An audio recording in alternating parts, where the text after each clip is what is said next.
notation. So let's talk about some of the more detailed notation items that we have here.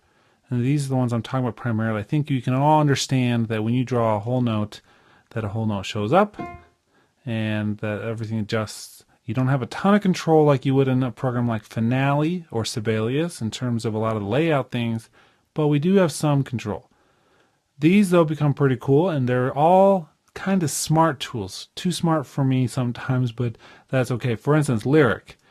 Now, Lyric tool, you have to be in the pencil mode to draw it in, because otherwise it won't work. And you'll see that you have the circle with the line through. I mean, you can't do it just anywhere. You can't add lyrics anywhere. Where you can is right below melody notes. So I can say, hi,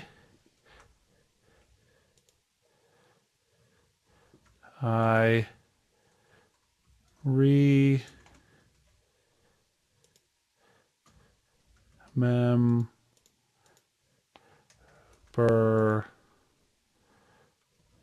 you get the idea. I left today. Just typing these in real quick so you can see that. Period. Right? Hi, I remember I left today. So we're writing a song. Perfect. And actually this one here might be nice if you actually draw a little bit of a dash there, so that when you do this,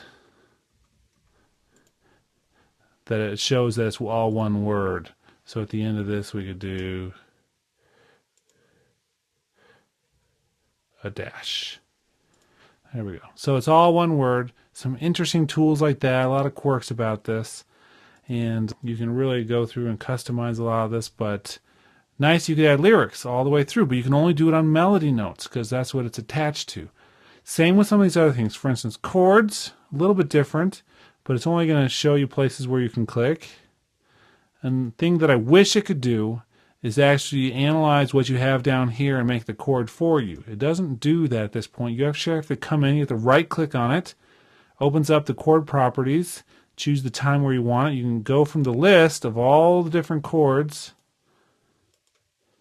and you can choose the fingerings, and you can also do a save, delete, import, new grid, remove grid. You can play it if you want to hear what it sounds like, etc.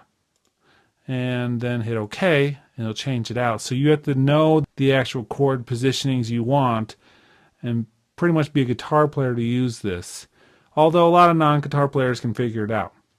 So that's that tool.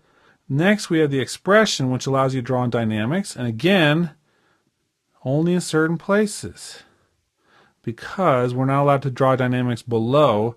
And a place where it's a split staff, it's only under specific notes. And again, putting down triple forte doesn't actually make the notes play any louder. It's not that kind of connection between the two. This is all graphic stuff. There is one program out there which does this, and it's totally amazing. It's Cubase, the whole Steinberg line.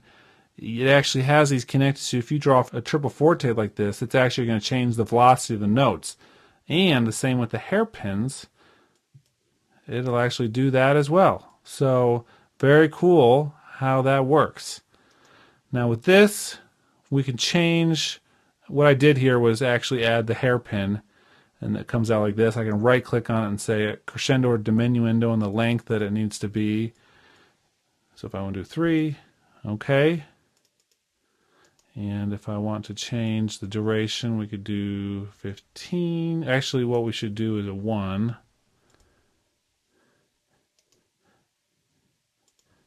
0.0. There we go. So you can change it around. Not necessarily intuitive again, but very effective. And again, just graphical. Nothing is attached to the MIDI notes. So this is all separate from what you're actually playing into the sequencer itself. Interesting. Last thing, the pedals. You can draw out a pedal just like we have here, except this is one of those times where if I play the pedal when I record, they do show up. So that's kind of nice to know that these will show up when you do play the pedal when you're recording in. So that's another interesting thing. Okay, in terms of the notation, this is pretty much it. Not a lot of other stuff we can do. If we go to the layout, we can change some things here. When we do a new instrument, we could add the bass, etc.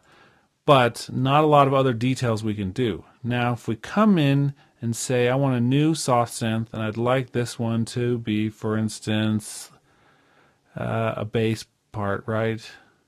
So we can use a synthesizer for this. It's going to throw it on, and then we can actually go between the two. And now we can see the bass stuff. If we're going to use this as a bass, I'm going to go right-click, Layout, change it to the bass. Perfect. And we're off to the races. So I could play this in. We don't have any patch selected right now, but if I did, I could actually record without it if I wanted to.